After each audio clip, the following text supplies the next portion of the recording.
Uh,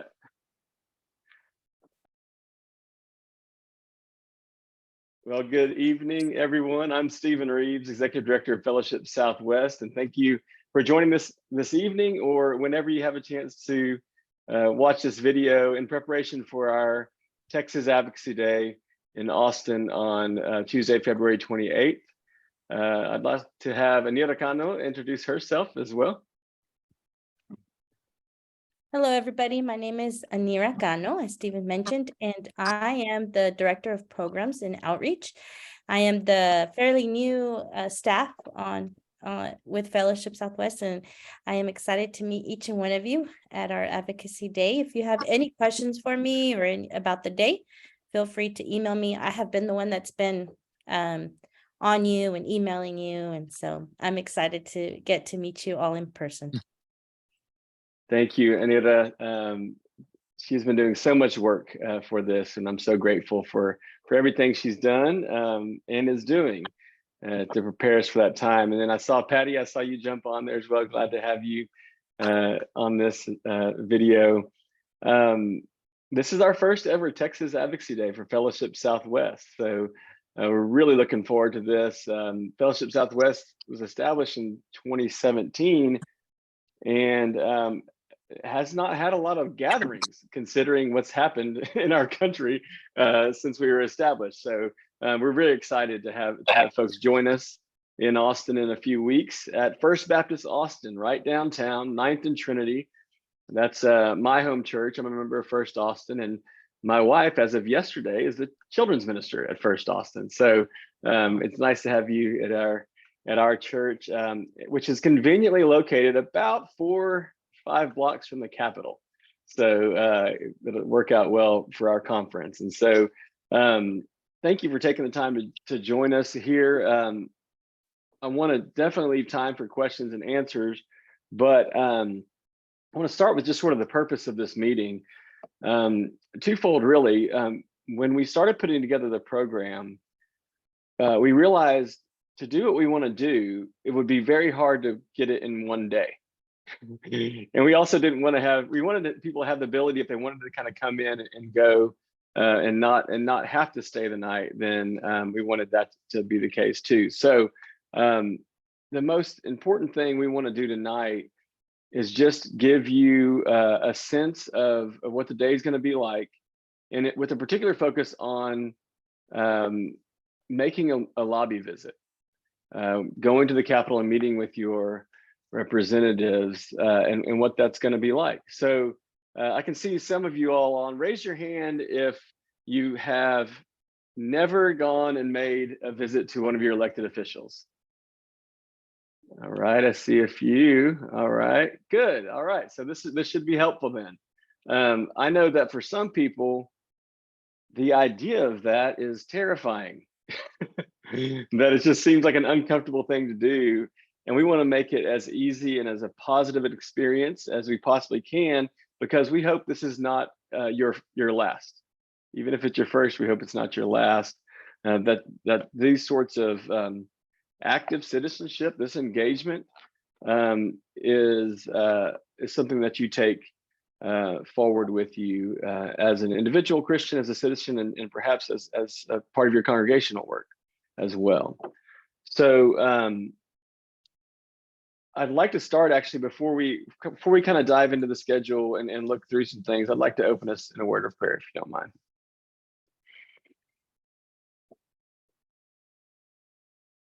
Gracious God, we are thankful for each of those here with us this evening, and for all of those who have given their time to come to Austin to help us seek justice. It seems a daunting task in our world and in our state, but we know you call people just like us to do justice. Be with us now in these conversations. Give us confidence in what we're called to do and what we'll be doing. And be with us over the next few weeks as folks travel into Austin. Be with us as we bring a word that we believe you called us to share. particularly on the behalf of the marginalized and those whose voices are too often ignored or silenced. Be with the hearers, the state representatives, the state senators, and their staff who have the power to make a difference and make a positive impact in your world. Thank you for this time together. In Jesus' name we pray. Amen.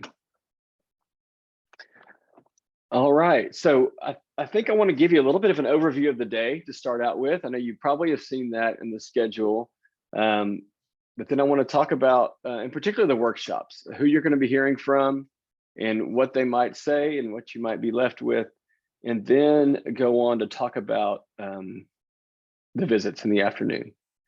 So as you've seen, we're going to start with breakfast. Got to get you fed early on and make sure you got that for the day. And we'll have a kind of a short welcoming at that point. And then we have got 4 workshops we're going to offer. And you're going to get to pick 2 of those. We had thought about, letting everybody go to every one. But honestly, to get in a place where you're comfortable talking about perhaps proposed legislation, really bills that are on the table that have been submitted to be considered, you might need more than 30 minutes, say, to get there. And so we wanted to have give people a full hour on these issues so they can deep dive and really get you prepared for the afternoon. And so in each of these, we hope that there is an initial understanding of how maybe as a Christian you might feel called to this area, why the presenter felt called to this work and this sort of advocacy, and then some basic education on what's going on in these areas to finally, hopefully, some real nitty-gritty, down to earth. Here's what's going on this session. Here's what you might want to ask your representatives to support or oppose. It's still a little early in session, although they did just last week name the House committees, which is really important. We'll go back and talk about kind of committees in a little bit. Anira, remind me if I forget to talk about committees later on. But that's when things really kick off. And so things are starting to move now. I laugh and say, they started in early in January, the second week in January, and all they've been doing is congratulating themselves since then. It's kind of just the first few weeks, first month or 2 are kind of just a party and say, hey, we're all back. We all made it. We all won our elections. Hey, let's have fun.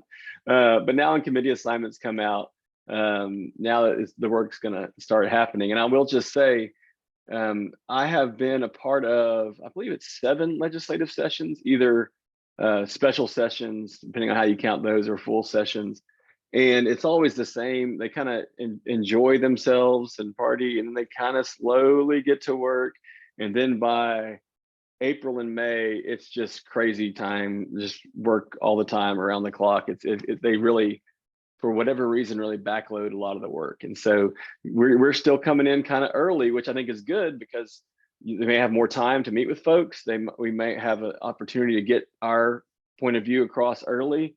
But on some of these things, like particular bill numbers, we've got people who are knowledgeable that are going to talk to you about those things, but it could be that bill doesn't make it very far anyways, and it's going to happen, something similar is going to happen in another bill. And so just kind of keep that in mind as we go forward. And so you never know what's going to happen during a session. Things you didn't think were going to be that important or much of a emphasis suddenly become the biggest thing that's happening.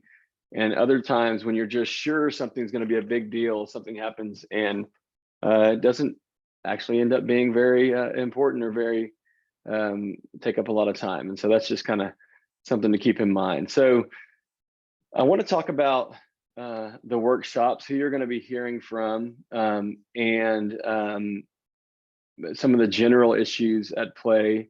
And then what we have asked of each of our presenters is that they leave you with what we call a one-pager. And that is what it sounds like, an issue, a bill, a position boiled down to a single page, because that's about all the time you're going to have or they're going to spend looking at what you bring them. If you bring a legislator or their staff a 5-page essay. It is probably not going to do a lot of good at this point in the legislative session. They need things to be boiled down. And so we've asked folks to bring one-pagers for them. And so I want to start with immigration, because that's something you've probably seen that Fellowship Southwest does a great deal of work on. Our philosophy across all of what we do is to keep missions and advocacy closely tied together, or compassion and justice work closely tied together, so that when we are raising our voice in advocacy, when we are getting active, we are doing so from a place of some actual experience, because you've been to the border, because you've read the stories, because you've met people, for example. That's what leads you to this advocacy. It's kind of our actual work in the community. And so because of all the work we've done on the border, we knew immigration is going to have to be something that we talk about. And in this case, a lot of immigration is federal, right? It's what's happening in Washington, D.C. And so we'll first hear from Elkit Rodriguez. And Elkit is a CBF field personnel on the border in Harlingen. He's an attorney, an immigration attorney, and he's going to kind of set the context for us about where things are nationally, where there's progress and where there's not. And then we'll hear from Josh Houston with Texas Impact. Another good thing about what we're doing is you're going to get to meet some really great advocates. Many of them are Christians and are doing so from a faith-based perspective. And you might want to check out their organizations in addition to Fellowship Southwest if you like some of the stuff they do. And Texas Impact is certainly one of those. Rick, you're a board member, I think, on Texas Impact, if I'm not mistaken. And so they're a interfaith group that does a lot of great work at the Capitol on a number of issues. But Josh Houston works with a group called the Trust Coalition that Texas Impact is a part of, and he's going to talk about what's happening at the state capitol when it comes to immigration. And most likely, there's going to be a few things that are affirmative bills, things that we want to say we would like people to support, and there's probably going to be even more bad ideas coming out of the state capitol that we hope we want to ask folks not to support. And that leads me to a joke, because hey, we need something funny in the midst of this lecture, and that is, if you've never engaged at the Texas legislature, you know that the Constitution of Texas says that the legislature will convene for 140 days every 2 years. It's every other year. It's every odd year in Texas, which is a little bit different. It's not every year. It's usually January to May, an odd number of years, which with a big old state, you've got to pass a 2-year budget instead of a 1-year budget. There's some problems with that. But the joke is, we would have all been a lot better off if the Constitution said they would meet for 2 days every 140 years. So that's the joke that they sometimes they get in here, and you'd rather them not be too active. So immigration may be one of those cases where we're going to have to stop some bad ideas. And so that's what you'll talk about in that workshop. The second one I'll mention is on hunger. Fellowship Southwest has 4 categories that we really want to keep front and center in a lot of our work. They are hunger, immigration, racial justice, and Native American ministries and concerns. I think the last one is our biggest growing edge. We've got a lot of churches in Oklahoma and also the West, not in Texas, where that's a bit more of an immediate issue where that they've done a lot of work on that will grow into. But these other 4 workshops, I think, fit in to those other 3 priorities pretty well. So immigration and hunger. Hunger is going to be led by my good friend of many years, Jeremy Everett. Some of you all may know Jeremy. He leads the Baylor Collaborative on Hunger and Poverty, which does really remarkable work. They started out as Texas Hunger Initiative, which was something that we helped to start through the Christian Life Commission at the Texas Baptist Convention when I was there. And Jeremy's bringing some experts with him, and I don't have their names in front of me actually, Near. I just realized that, but they convened something called the Food Policy Roundtable, and he's going to have some folks that can come and they're going to be incredible experts on what's going on at the state level. Jeremy works both at the state and the federal level, but I invited him and said, hey, who should we ask for suggestions? Who else should we invite? You know this area a little better than I do. And he wrote back and said, here's who's coming. so he helped to organize that panel on hunger. And I'll say in general, there's a lot of typically bipartisan work on hunger, especially childhood hunger. As you know, the summer meals program, the feeding programs that come through schools are USDA programs, but they have to be implemented at the state level. And so what often we're talking about in hunger is the things that are implemented at the state level, how can they be most effective? And so that's what you'll hear from there. Third, we've got one on the death penalty. This is something that I have been passionate about for a while. It's something that Fellowship Southwest has gotten more involved in fairly lately, and that's in large part to a particular case, and that was the case of Melissa Lucio. Some of you may have seen that case, a mother who was convicted of killing her 2-year-old daughter when it turns out the evidence pointed to it not being an intentional act, that it was an accident that precipitated the child's death. And Fellowship Southwest got more active on the death penalty around that time, in large part because Melissa's family belonged to the Church of Jorge Zapata, a friend and partner who's the associate coordinator of CBF Texas and works with an organization called Hearts for Kids in the Valley. And so it became really personal. And fortunately, even though I think it was 2 days before her execution date, it was halted. So it's still kind of back in the courts. We're hopeful that she'll be eventually exonerated and not on death row. But that particular case got us more and more involved than we've been before. And so we started, when thinking about all the many things we could have focused on, we decided that was important. Obviously, Texas is an avid death penalty state, right? And sometimes it's hard to feel like there's going to be some progress on that in Texas. But I thought that perhaps this year, because of Melissa Lucio's case and the bipartisan nature of her, of folks calling for her not to be executed, I thought perhaps this year we might have a chance to have a little more progress. And so you're going to hear from Kristen Houlet-Cuellar, who is the head of Texas Coalition to Abolish the Death Penalty, which Rick also serves on the board on. Rick, you're just all over the place in this service, in this evening. They're an amazing organization. We're a supporting partner organization with them. And then you'll hear from Jennifer Allman. Jennifer Allman is a friend of mine for many, many years. She is the executive director of the Texas Catholic Conference of Bishops.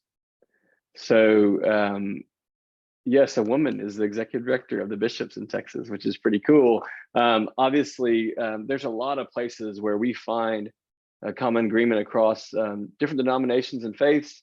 And with the Catholic Church in particular, we're pretty similar when it comes to immigration and the death penalty. And so you're going to hear from those folks, and they're going to give you the latest on what might be possible in Texas around the death penalty. And finally, we're going to have one on public education. And I think this is a session where there's going to be a whole lot of activity around public education, in particular, the attempt to privatize, to voucherize public education. And we're going to hear from Charles Luke. And Charles works with Pastors for Texas Children, which some of you all may know about or heard about. That is led by Reverend Charlie Johnson, who's a former pastor of several churches you all probably know. And he also, Luke also convenes and leads the Coalition for Public Schools. And so he's going to be right on top of things in this legislative session. We've got one other invitation out. He'll have a co-presenter as well, but that's not confirmed yet. But this is one of those places where, one, a lot of churches are passionate about the work they do in local public schools.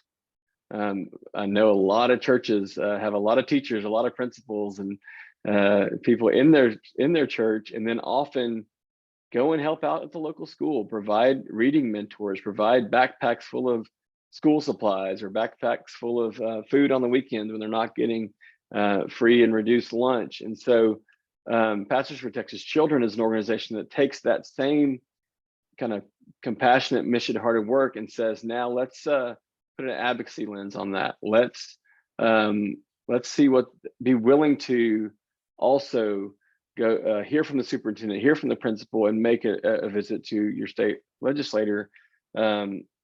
Honestly, I think providing public education for the state of Texas is about the most important thing the state government does. And we've had a long history now of reduced spending in Texas. I guess there was a little blip. Now I'd say that 2019, I think, was the session where they did kind of go back and increase a little bit.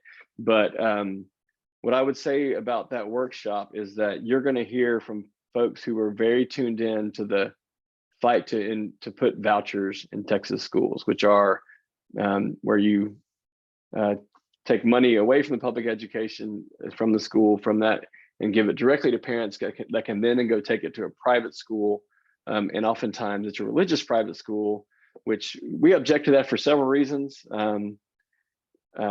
One of which is a very classic separation of church and state argument that my tax dollars shouldn't go to fund your religious education. And on the flip side, if you're a religious school, perhaps government funds come some government control and intervention. That's not a good idea from the religious standpoint. And then just in general, I think it's over 95% of kids in Texas are educated in the public schools. That's where we need to have our focus. That's where we need to spend our energy, as improving public education. And so you'll walk away from that workshop knowing what's going on, what the current status is. I will say that there's a slight history lesson, which you would hear if you go to that, I'm sure, is that this idea has been around for a long time. People have been trying, I would say, for probably at least 20 years. I would say 03 or so, to introduce vouchers into Texas, and they failed every time. And that's largely been due to the resistance of rural Republican members whose public schools are the heartbeat of their communities, whose teachers fill the churches as far as the pastors go in their advocacy. But it's especially doesn't sound like a great idea when there's not any private schools in a particular area. And that's the case for a lot of Texas. And so those are the 4 workshops we're going to have. You're going to have to choose, unfortunately, between public education and the death penalty. Those will be at the same time in the early slot, and hunger and immigration after a break. And so you're going to have, whenever you pick those, you're going to get 2-hour-long sessions in those issue areas. But also, let me just say, these are merely suggestions. You are not mandated to really support our position or lobby on these 4 issues. We're giving it to you as a suggestion of things we care about, of friends that we know are experts and good advocates, so that you can learn from them. But when it comes to your lobby visit in the afternoon, which we'll discuss in a minute, that's your visit. We have some suggestions, and you can take what you've learned in the morning, or you can do something totally different, because I would bet there's somebody on this Zoom or watching this video that's really passionate about something else that's not these 4 things, right? And so you are more than welcome to bring your own concern and bring up your own issue when you have that meeting with the legislator. Let me just tell you real quick, it's hard to narrow it to 4. We had to try and make some tough choices, and there's a few other things I'll mention that we might have some friends. That's a great question. I'll come back to that in just a second. That just came up in the chat. But let me mention a few issues that we have some either expertise in or friends that have expertise. And if you want to focus on that, then maybe send Anira an email or me an email and let us know. And maybe we can connect you with somebody or at least point you in the right direction with an organization that would have information about the issue that you're most passionate about. So one of them is payday lending. Payday and auto title lending is something I've worked on actually for over a decade, including at the Texas Capitol at the state level and the federal level. We're very passionate about that, and it's something that Fellowship Southwest has lifted up. When it comes to this session, I think it's mostly a defensive posture of stopping bad bills from happening, which we need to do. But I'm afraid the effort at reform legislation is going to be a very uphill battle. So part of what we're doing is picking how much time we give to what, and that's what's happening with payday lending. I can talk for the rest of the night on payday lending, and happy to talk with you more about that and point you in the right direction as far as coalition and organizations working on that. Another one is the environment. We've got some folks passionate about the environment. I know I just saw that Lance Mays is on from Woodland now. I know a lot of folks at Woodland are very, Patty, you're at Woodland too, right? So I know a lot of folks are very passionate about that. We've got some friends who do good work around the environment, and we can help you get connected if that's something you want to talk to your legislators about. Texas Impact does a good bit of that, and so Josh will be there. He'll be in the immigration workshop, but you could grab him and ask him about what's going on with the environment. And there's some other good organizations and individuals. Another one that will be interesting to see is around voting rights and voting restrictions, voter suppression. Part of me thinks that they've done about all they can do after last session on that sort of thing, but I think there are going to be some very creative and problematic proposals around that as well. And so that's something else we want to be mindful of. And that was another hard cut to get down to just this many. All right, I think I want to pause a second and take questions, and I'll start, Natalie, with your questions, and also to everyone. In just a minute, you can unmute and ask them, but if you want to just put it in the chat, you can do that as well. Absolutely, Natalie. We'll make sure that people bring enough copies of their one-pager that everybody that's registered that's going to be there can have one. We'll probably just have them set out, and then obviously they'll take, if you're going to the workshop, they'll handle it out in the workshop, but we can do that for sure. Any other questions at this time? I saw several folks come on. David, hey, how you doing? Other folks that Sean that didn't get a chance to introduce themselves. But thanks for being on. I do have a question. Yes. Hey, Stephen, this is David Beck. Hey, David. Do we need to contact our state legislators, senator and representative ourselves, or how's that going to work? I'm glad you asked. No, thanks to the work of Natalie and Anira, okay, we're going to get those scheduled for you. But we need your address to make sure we know whose yours are. So we realized we had a little snafu in the registration process, and initially some of those addresses weren't mandatory. And so you've probably got an email from Anira asking for your address. And for us to know who those are and who we can schedule meetings with, we're going to have those addresses. So thank you. Great question. Yeah, she just put that in the chat. Yeah, thank you. Good. Any other questions? So let's talk about that now. We are going to do our best to have everybody that's there an appointment with their elected officials, with their member of the House and with their Senate. There's a chance that you don't get an appointment for whatever reason. We're trying to give them a big block of time, basically, what, 1:30 to 4, I think is kind of the window of when we want to do to have, just give us any time in there. And usually that's pretty substantial. That's enough time to get an appointment. If by chance you don't get an appointment time, you're going to go over there anyway. And you're going to walk in and say, I'm a constituent. All right. And somebody will probably speak to you. So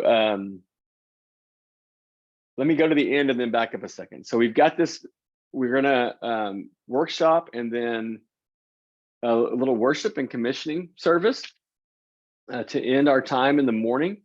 And then we're going to have some lunches available for you in kind of a box lunch style, so that depending on when your appointment is, you can sit down and have a leisurely lunch and then walk over to the Capitol, or you can grab that box and go, depending on when your appointment is. But we want to make that easy for you. And then you'll have, hopefully, if everything works perfectly, you'll have a 1:30 appointment and a 3 o'clock appointment or something like that at the Capitol. You'll walk over. Let's see, I guess it's probably about 4 blocks, but then there's a long, the Capitol lawn's pretty long. So it's a little bit of a walk. Give yourself some time to walk over. You will be around some people who know the way around the Capitol. Everybody that leads a workshop can help you. I can help you. Cameron can help you. We can make sure you know how to get where you're going, and we can walk over with you if we need to. You'll have, yes, wear comfortable shoes. Anira is correct in that. I will say, dress up a little bit. I don't think you need to have a suit on.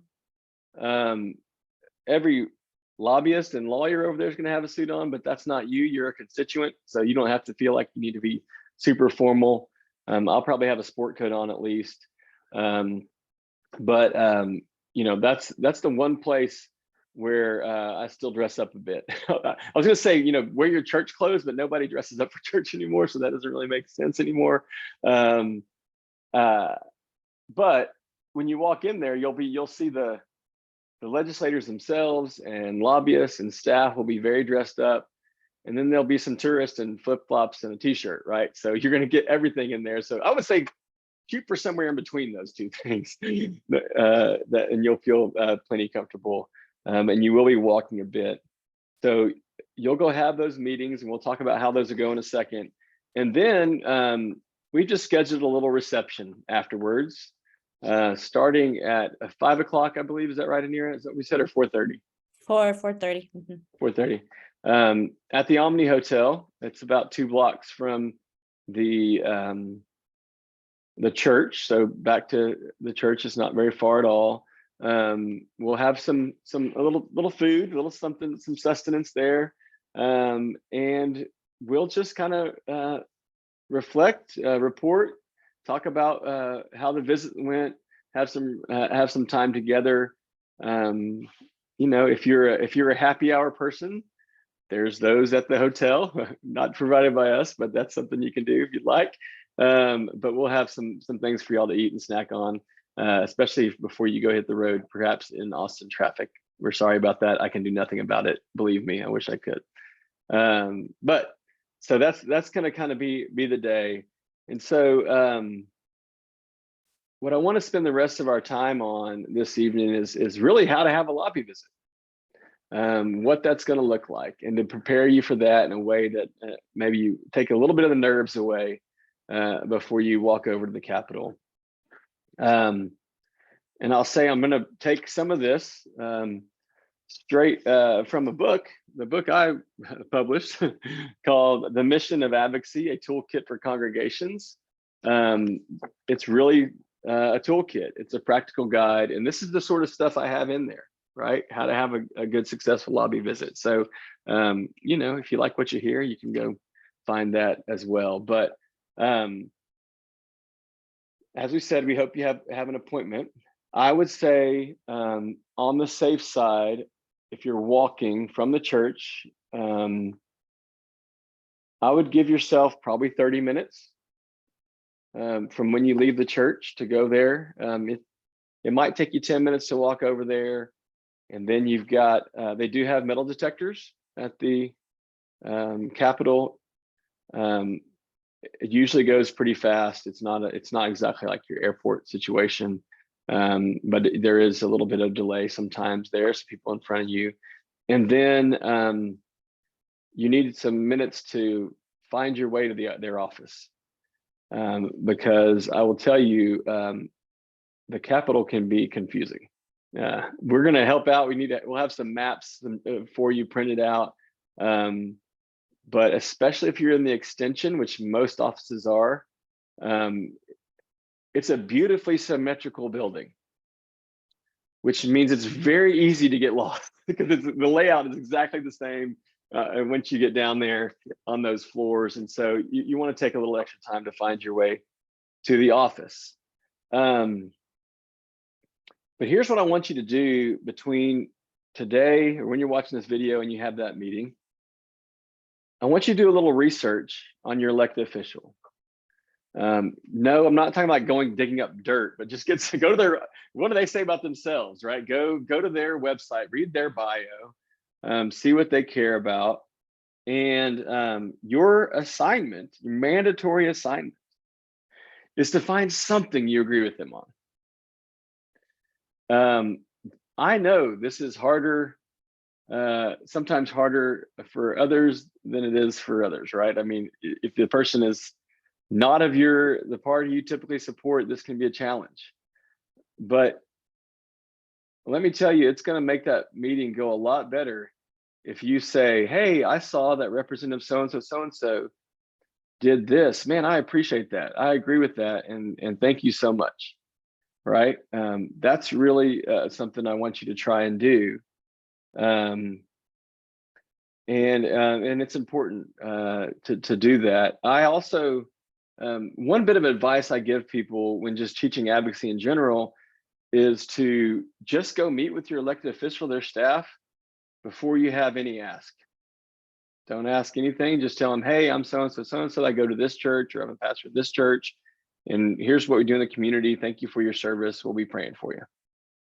So that's not exactly where we are at this point. Once we're at a legislative session, you're already got some things on our mind. We know they're going to, but just in general, lobbying and advocacy is incredibly relational. It really helps to find something you can appreciate about what they've done, thank them for their service in a crazy time, figure out if there is a point of connection that you have in common. Maybe your kids went to the same school, right? If it's your district, especially a house district, it's probably, they may know, there's a chance you have something in common. And so that's a really important place to start. Let me also say before I forget, we're going to do our best to get you an appointment with the member themselves, with the member of the House or with the senator. And I think we'll have some of those, but that's probably not going to be the case for everybody. Even though, you've given up your time to come, it's very difficult sometimes to get a meeting with, especially the senator. Hopefully the House member we'll have some more luck with, but the senator covers a lot of people, a lot of territory. And then it really depends upon their schedule. They are likely going to have committee meetings. They're going to be in town on Tuesday, that part of the session, but they're going to be cranking up on committee hearings. So there's a chance it's difficult to get an appointment with them, but you need to treat their staff like they're the member, even if they're like 22 years old, because they very well could be. They could be very young, just out of college, staff member, but they really do have their member's ear, especially if you're meeting with them in an area that they are assigned from the member. I'm not going to take the time to go through what a typical staff looks like, but oftentimes staff members have particular issue areas that they're assigned to, and no member is going to be an expert in everything. They're going to have some areas where their expertise, they know it, they don't need their staff's help on something, but in a lot of cases, they're going to be relying on their staff. And their staff's not just going to, tell them, here's your position, or here's what this person asked for. they're also going to say who it is. So they're going to say this person from this church came and this is what they cared about. They're going to pass that on, and you're there as a constituent, and that's really important. Okay, Patty, gotcha. Thanks. Good to see you. And so you may meet with the staff, but they're going to have a lot of influence, believe it or not, in their member, on what their member says on things, and they're going to write notes, and they're going to take it to their member, especially as we start talking about particular bill numbers. That's when I was in a meeting at the Capitol on Thursday with it was a briefing on payday lending reform, and it was packed. We had a great turnout. The coalition I work with had a great turnout, and there was a lot of kind of head nodding and general agreement, and they were kind of just they were paying attention. But when the slide went up with bill numbers, here's what we support, here's what we oppose, all the pens and paper came out, right? So they're going to pay attention when we talk about bill numbers, and so so that's important. So even if you end up meeting with a staffer, take it seriously, and everything we say still applies to the staffer just as it would to a member. I mentioned committees a second ago, so I'm going to remember to go back and talk about committees. Another thing I would like you to do when you go research your member is look at what committees they're on. That's really important. That is where they're going to have expertise. They're going to know what's going on. Let's just say they're a member of the Public Education Committee, because one, I hope they are, and two, it's an important thing. Everything happens at the committee level, right? You see movies and other things, dramatic footage of things happening on voting on the floor, and the bill finally passes, and the debate on the floor, or a filibuster, all this sort of stuff. 98% of what happens at the committee level. And so if you need to know what committee your members are on, and that's going to be really important, especially as you think about what you might want to talk to them about. It should impact you to know, if they're on a committee that's going to hear from public education or something about the death penalty or something about hunger, that should really influence you on what's going on. And if they happen to be in a committee hearing, ask talk to the member or talk to the staff and say, okay, where's that located? And go watch a hearing. These meetings are going to be from 15 to 30 minutes each. You're not going to get a whole lot of time. And so you're going to have time. I want you to spend some time in the Capitol. Take a tour if you want to, if you haven't spent much time there. Walk around, just poke your head in a door that there's a hearing going on, and just kind of pay attention. I think that would be really good. And especially if your member happens to be in a hearing, go sit in there for a little while. And especially if they get up and walk out, or if the hearing's over, just walk up and introduce yourself. That would be a really smart thing to do. It's the kind of thing we do all the time. So, all right, let me get back to the meeting stuff, and then I'll come back to a few other things in a minute. So you've left early, you've got to the metal detector, you found the room, you walk in. I would say, you don't need to be much earlier than 5 minutes before your meeting time. They're going to be back to back most likely. When you go in, they're going to have a guest book. Sign it. Make sure they know you were there. They're probably going to have cards. It would be good to have a little leave behind of your own. If you're not going to give your business card, at least maybe have your information written on something you can give them. But sign up on their book, and you'll start getting their emails. You'll be on their newsletter list, but it's important to do that. You're going to say who you are, that you have an appointment at 1:30, and probably with the name that you've been given. We'll see, Natalie, how specific they give us on those things. And you might be sitting in kind of a lobby area. You might be in an office. You might be in the member's office. There's a chance you'll be out in the hall, depending on what's going on in the meeting. I've taken in the office at that time. I've had lots of stand-up meetings in the hall. It just kind of happens, especially in the House. They have tiny offices. Honestly, the offices have about 3 or 4 rooms in them. You know, kind of a reception area that doubles as kind of the intern space, receptionist, the members office, and then maybe one other office, maybe 2, especially if they're in the extension, which most of them are. So when you start the meeting, as I said, you're going to have 15 to 30 minutes.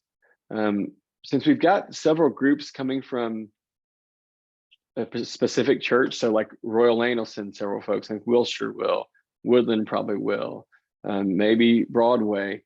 There's a chance you'll have some friends with you. And if that's the case, you'll need to have a little bit of a strategy mapped out, agree about what you might want to talk with them about, and be very mindful of the time.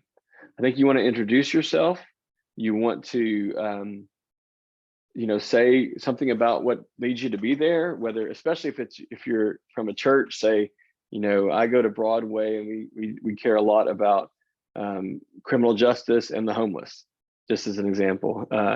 And that's, we want to be advocates for justice, and that's why we're here. A little, but make sure everybody in your group gets to speak, and keep it fairly short. And then when it comes to the issue itself, turn to those one-pagers that you were given, turn to the notes maybe you made in the workshop, and be pretty succinct and concise about what the ask is. Listen to them. In the beginning, I think it's good to make a personal connection with them. If it's a young person, ask, did they grow up in the district? Are you from where you're from? That's always an important thing to do. I would say it's about 60-40 that they're from the area. And that probably depends on how high up they are in the staff. So if it's a pretty young person, they've probably got connected because that's their representative. If it's a chief of staff, they've gained experience across the Capitol and may not be from the area. But when you walk in and say, hey, this is where I'm from, this is our church, are you from there? And they say yes, then you're probably gonna, have something to come. Where'd you go to high school? That's where my kids went, whatever. I mean, just make a personal connection. And then if they're not, ask them if they've been lately or something like that. I mean, it's just, just kind of make a good point. And then be mindful of time, and don't just chit chat the whole time, because they would be happy to do that and then say, oh, meeting's over. Don't need to hear from anything from you. What's hard, or what you want me to my member to do. But make sure you go ahead and get to the point. Give folks time to articulate what they care about, and then ask them questions. Where are you on vouchers, Representative? What do you think was going to happen there? Where are we can we count on you to be opposed to those? What do you think is going to happen? They're politicians. They may be evasive, or they may be absolutely, I'm with you. And then you want to say, how can we help you? What can we do to help strengthen that position? And sometimes it may be, go talk to this other guy or this other lady. They're the ones that need the lobbying, or speak out on my behalf, at home or whatever. But be sure to ask them questions. Don't talk the whole time, and make them respond is important, because they would love to just kind of chat and then have the meeting be over. Obviously, be respectful. This isn't a debate, right? You're not debating that person. It can lean that way sometimes. They say, well, we really need vouchers. I think don't say, oh, okay, well, sorry, and then go on. I mean, you want to say, well, bring your experience. Say, well, my church volunteers with this school and they're doing a great job, and try and relate it back to something that you've experienced. You are probably not a policy expert. You're coming as a constituent, hopefully with some experience in the area. And so relate it back to your experience of what you've seen. Relate it to your faith. It's fine to say, well, I'm a Christian and I think the death penalty goes against what Christ taught us, right? That's not how that can't be what they remember bases a vote on, but it's perfectly fine to say where you come from. The other thing is, tell them what you're hearing at your church, right?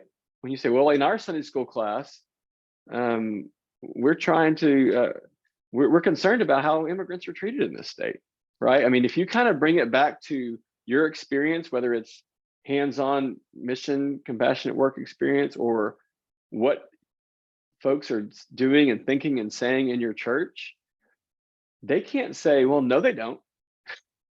They can't just say, they can't negate what you've testified about and what you've experienced. And so it's important to do that. It's not a shouting match type debate. You maybe wean yourself off cable news before you go in there, right? A little bit. Don't come in there with that sort of attitude, but stay firm and say, well, this is where we are. This is what I'm concerned about. And if they're just adamantly opposed, it is perfectly just fine to say, well, I'm going to let my folks in my Sunday school class know where you stand. Right? I mean, you're not threatening them, but if they're going to be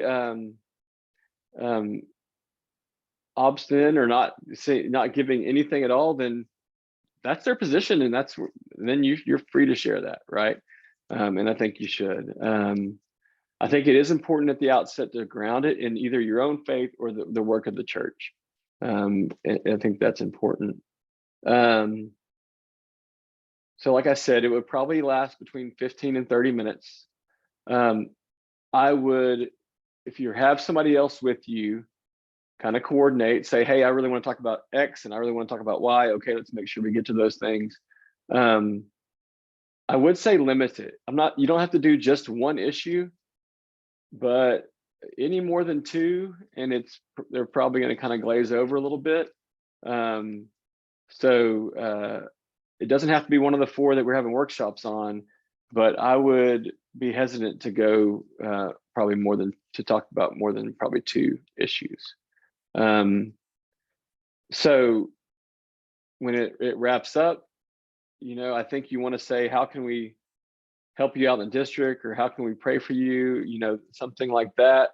You don't feel compelled to pray with the staffer right there, although sometimes they do.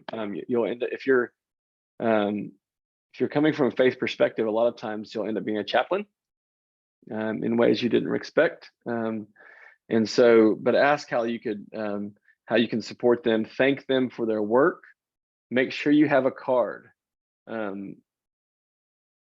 This sort of work is the last place I feel like everybody has cards. They'll probably give you one. Like I said, you might want to have something with your contact information, but definitely get theirs, and follow up. Say thank you for your time. You maybe even say, here's a link to information, or here's an article. I mean, you can kind of keep it going after the visit. That's be very helpful to keep that connection going. And then what I would do, especially if you've got a small team, let's say there's 2 or 3 of y'all, I would kind of gather after the visit and just kind of talk to each other. What did you hear? Am I correct? They're opposed to that, or they might be open to that. Kind of reflect with each other a little bit, and then come and share that at the Omni afterwards. We'd love to hear what you learned and where folks are, and so that we can continue to work with them. All right, so that's enough talking. I just got a request for the book again. So this is the book that The Mission of Advocacy, by me and Reverend Katie Ferguson Murray, who's at Wilshire.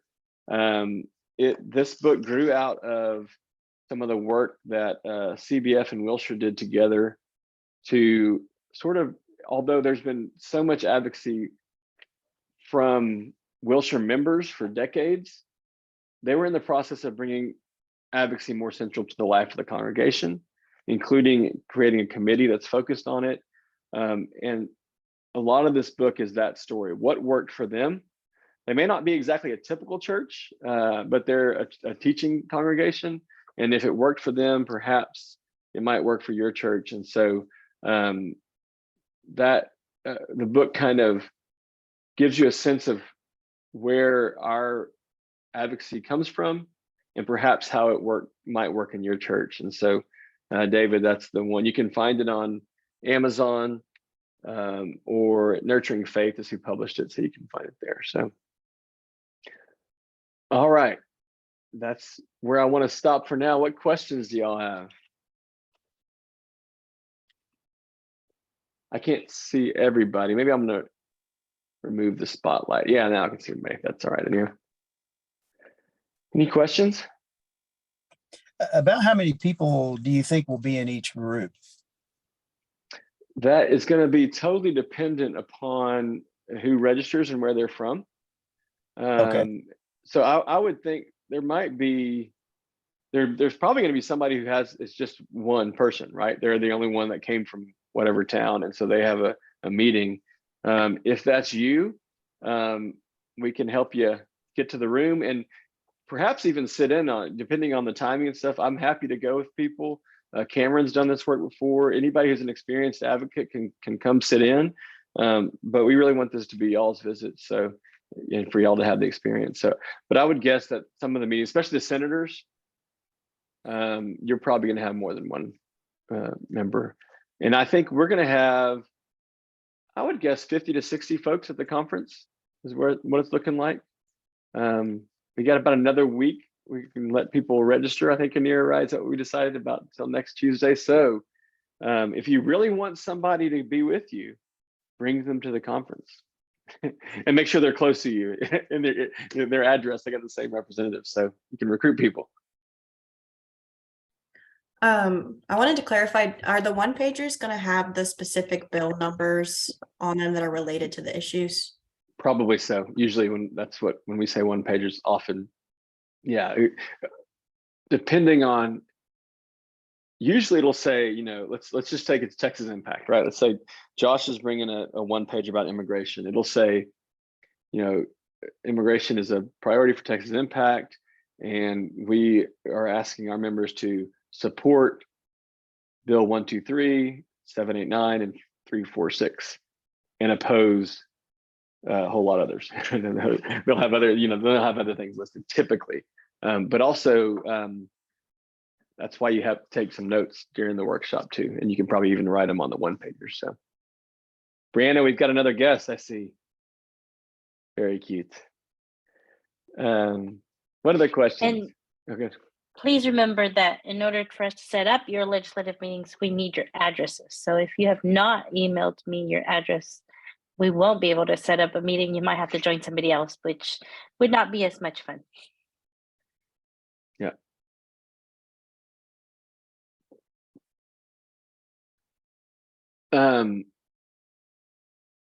Oh, Cookie, are you trying to talk to us? You're on mute. Hey. I was going to say, I thought you said to give the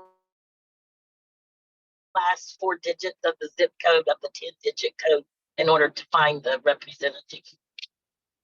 That is required sometimes, but not all the time.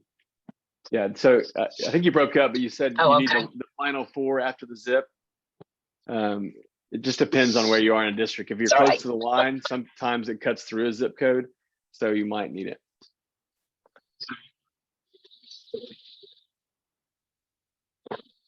What else?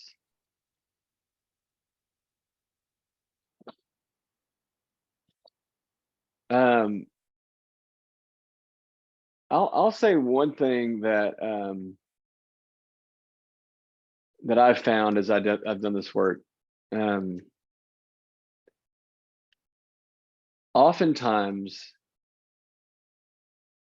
being closer to a legislator or their staff and working with them reduces my partisanship.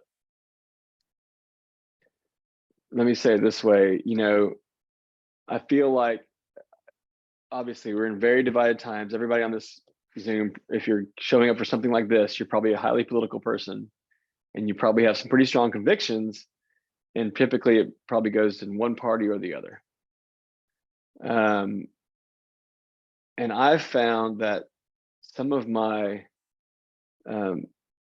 partisan convictions or leanings actually get a little less strong as I work in the Capitol. And that is because I have found that if I go start working with a member from the opposite party I typically vote, I might actually gain some respect for them. I might say, look, I disagree with them 70% of the time, but they are smart. They care about the state. They're representing the will of their members. And while I may disagree with them more often than not, they're doing a good job. I don't think legislators ought to necessarily be graded on how partisan they are. Instead, maybe how much they care, how well they do their job. And then I might go visit somebody or begin a relationship with a member who votes more often the way I would, and realize, man, they don't care. And they're just here to get elected again, and they're not really putting the best for the state. They're not thinking about the best for the state. They're just thinking about their own career. Or man, they're not really all that bright, and they're not getting it. You never really know. And so I think I was sort of only halfway joking when I said wean yourself off of cable news before you go, but it's kind of helpful not to feel like it's a fight every time, especially at this point in the session. It's likely that later in the session things are going to get a lot more heated. But that's when you can go back to them, because you've already had a visit now, and you know their staff member, and you've talked to them, and so you can go back and maybe even be a little bit more direct. So that's something to keep in mind. Another thing I'll mention is that, so the Capitol, very few House members have offices in the Capitol building. In the mid-90s, they dug an extension, a 2-floor basement on the north side of the Capitol. And there's only a handful of House members that don't have their meetings there or their offices there. More senators are in the Capitol itself because there's less senators. But there's a cafeteria in there.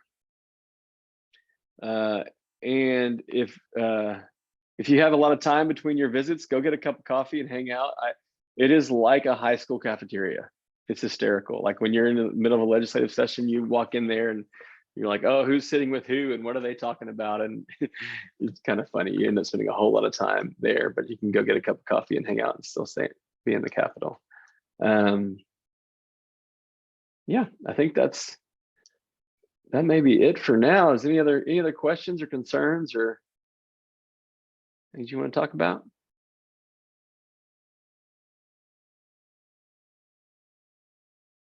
All right, so we're going to get started kind of early with breakfast, and